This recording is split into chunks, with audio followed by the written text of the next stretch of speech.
నీ Instagram likes ఎన్ని వస్తాయి గివి పట్టుకొని చూసుకున్నట్టు బెటర్ ఆయన నువ్వు ముఖం మొత్తం మాడిపోయింది. ఇన్ఫ్లుయెన్సర్ అట యో నీ ముఖం మొత్తం మాడిపోయింది, నీ డొల్లాతనం అంతా బయటపడ్డది.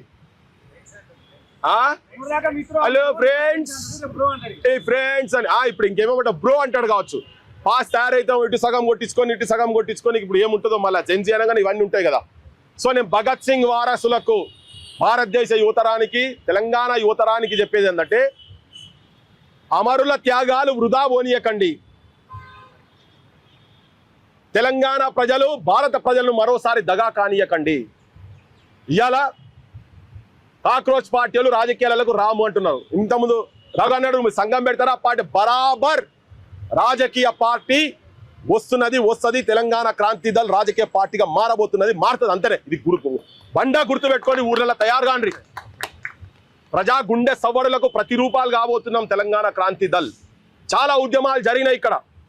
మార్వాడి అగేన్స్ట్గా, మార్వాడులో దోపిడీకి అగేన్స్ట్గా, ఉత్తర హిందుస్థాన్కి వెళ్ళి వచ్చి వాళ్ళ ప్రజలకు వ్యతిరేకం కాదు, మేము ఇక్కడికి వచ్చి దోపిడీ చేస్తున్నటువంటి వాళ్ళకి వ్యతిరేకంగా జరిగింది. తెలంగాణ అస్తిత్వం గురించి కొట్లాడేందుకు ఆంధ్ర ప్రతిమలు తీసుకొచ్చి ఇక్కడ పెడితే మన నడి ఒడ్డు మీద, మన గుండెల మీద పాదాలు పెట్టి ఆంధ్ర పోలీసు వాళ్ళు తంతుంటే కూడా తిరుగుబాటు చేసినాం. బడుల గురించి ఈ పెద్ద మనిషి చెప్తున్నాడు, మొత్తం కాపాడుతాము యువతరాన్ని. అరే విద్యనే లేకుండా చేసి సర్వనాశనం చేస్తున్నావు కదా. 23,000 బడులను తెలంగాణలో బంద్ చేస్తామంటే మేము మండల్ మీటింగ్లు పెట్టుకుంటూ తిరుగుతున్నాము, చైతన్యం చేస్తాం. చాలా మంది అన్నారు ఇవి ఎందుకు పెట్టుకుంటావు, ఈ విద్య ఎందుకు పెట్టుకుంటావు, దీనికి ఎవరు రాడు అని. బరాబర్ రావాల్సిన అవసరం ఉన్నది. ఈ అస్తిత్వ ప్రమాదం ఉన్నప్పుడు మన ఆరోగ్యాల గురించి కావచ్చు, మన సర్పంచ్ల అంశాలు ఉంటే కావచ్చు, ఎక్కడ సమస్య ఉంటే మన భూ పోరాటాలు కావచ్చు, కబ్జాలు చేస్తున్నటువంటి భూ పోరాటాలు కావచ్చు, 25 లక్షల ఎకరాలు ధరణి పేరు మీద అన్యాక్రాంతమైంది. ఇవన్నీ యువతరం ఇవన్నీ గమనించాలి, వీటన్నిటి గురించి తెలుసుకోవాల్సిన అవసరం ఉంది. ఇలా చిన్న బీమారు వస్తే మందులు కొనిచ్చే పరిస్థితి లేదు. ఇవన్నిటి మీద పోరాటం క్రాంతి దళగా చేస్తూ ఉన్నాం మేము.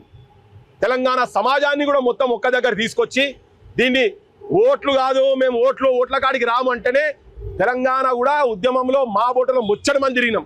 కానీ ఓట్లు మాత్రం దన్నుకున్నది రాజకీయ వ్యవస్థ, రాజకీయ పార్టీలు. వాళ్ళు ఇంత పెద్ద భీకరమైన ఉద్యమం జరిగిన తర్వాత 1200 మంది బిడ్డలు చనిపోయిన తర్వాత కూడా బీఆర్ఎస్ పార్టీ వచ్చిన తర్వాత ఇంటికొక ఉద్యోగము, మంచి చదువు వస్తుంది అనుకుంటే ఆయనే 7,000 బడులు బంద్ చేసిండు కేసీఆర్. ఎవడు అడిగాడు? ఈయనే మేనిఫెస్టోలో కాంగ్రెస్ వాళ్ళు పెట్టిండు బంద్ చేసిన బడులు తెరుస్తామని. కానీ ఈయన వచ్చిన తర్వాత ఉన్న బడులను ఊసి చేసి పాటిస్తున్నాడు రేవంత్ రెడ్డి. సో అందుకనే ముఖ్యమంత్రులు, కేంద్ర మంత్రులు ఎవరో మాట్లాడితే పక్కపంట పోయి నిలబడు కాదు, ప్రశ్నించాలి, తిరగబడాలి. పరిష్కారం వచ్చే మార్గం దిశగా మేము నడుపుతాము. ఇది ఒక ఐడియాలజికల్ మిలిటెన్సీ అని ఇంతకుముందు కూడా చెప్పిన, నేను ఇప్పుడు కూడా చెప్తున్నా. Kranti Dal ideological militancy Telangana నడపబోతున్నది.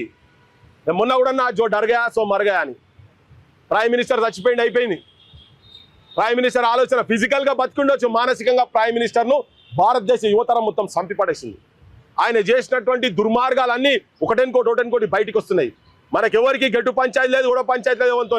మనకి ఈ ప్రాంత, ఈ భారత నేలను ప్రపంచ స్థాయిలో ఎక్కడ పోయినా కానీ గొప్పగా చెప్పేటువంటి స్థాయిలో మన స్టాటిస్టిక్స్, డేటా ఉండాలని చెప్పేటందుకే.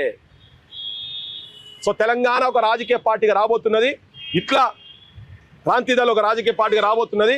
ఈ ముఖ్యమంత్రులు వీళ్ళు ఈ పగటేసగాన్లతోటి జాగ్రత్త అని చెప్పదలుచుకున్నా నేను. యువతరానికి జాగ్రత్త.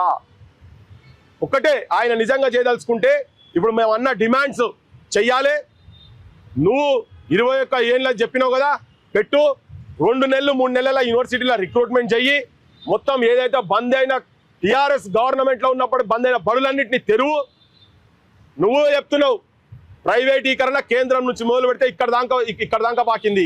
హాస్పిటళ్ళు, అపోలో హాస్పిటల్ ఇనాగ్రేషన్కి పోయినప్పుడు చెప్పినావు నువ్వు 100 హాస్పిటల్, నేను ఇంకా 2 సంవత్సరాల ముఖ్యమంత్రిని ఉంటా, 100 హాస్పిటల్ మీరు కట్టాలి, 100 హాస్పిటల్ కూడా నేనే ఇనాగ్రేషన్ రావాలి అంటే గవర్నమెంట్ హాస్పిటల్ను బంద్ చేపిస్తున్నాడు రేవంత్ రెడ్డి.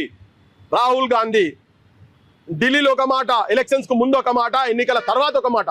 అందుకని ఏ రాజకీయ పార్టీని స్పేర్ చేయకండి. ఎవరు ప్రజల గురించి ఆలోచిస్తలేరు, వీళ్ళందరూ ప్రజా కంటకులని చెప్పదలుచుకున్నా. సోషల్ మీడియాలో ఇప్పుడు ఈయన అంటున్నాడు ఎవరెవరైతే ప్రజల గురించి ప్రశ్నించే గొంతులను తొక్కొద్దని ముఖ్యమంత్రి నిన్న మాట్లాడిండు. నువ్వు తొక్కుతున్నావు కదా, నువ్వు ఇళ్ళలో పోయి రాత్రి పూట తీసుకుపోయి నువ్వు అరెస్టులు చేపిస్తున్నావు కదా. ఇగో ప్రజల గురించి సమస్యల గురించి వెలుగుమట్ల గురించి పోయి అక్కడ ఇండ్లు కూలగొడుతుంటే దాన్ని చూపిస్తందుకు పోతుంటే అరెస్టులు చేసి పోలీస్ స్టేషన్లో పెట్టింది ఎవరా రేవంత్ రెడ్డి? నువ్వు నీ రాజ్యం కాదా? ఎవడు బీజేపీ వాళ్ళు వచ్చి అక్కడ కొట్లాడలే. కొన్ని గొంతుకలు తెలంగాణలో, కొన్ని బతుకున్న గొంతుకలు. అది కూడా చెప్తున్నా, భారతదేశంలో ఉన్నటువంటి మెయిన్ స్ట్రీమ్స్ ఛానల్ అన్ని కూడా నరేంద్ర మోడీ తొడల మీద కూర్చొని డ్యాన్సులు చేస్తుంటే, రెస్ట్ తీసుకుంటుంటే, ఇగో ఇటువంటి నా ముంగటున్న మైకులు లెక్కనే ఢిల్లీలో కూడా సోషల్ మీడియానే విజృంభించిన తర్వాత కూడా భారతదేశం కాదు ప్రపంచంలోనే ఓ గొప్ప అని వెలుగుతున్నటువంటి వ్యక్తి మహానుభావుడు సాష్టాంగ నమస్కారం చేసిండు. ఇవాళ మీ గతి కూడా ఇదే పడుతుంది. ఇక్కడ ఉన్నటువంటి మెయిన్ స్ట్రీమ్ ఛానళ్ళకు కూడా చెప్తున్నా, ప్రజలు ప్రజా సమస్యల గురించి మీరు దూరం అయితే మీరు మీ దందాలు మీ బిజినెస్లు మొత్తం చాలా తొందరలోనే మూతపడతాయని చెప్పదలుచుకున్నా. సో చెప్పలేదంటనకపోయారు, తస్మాత్ జాగ్రత్త.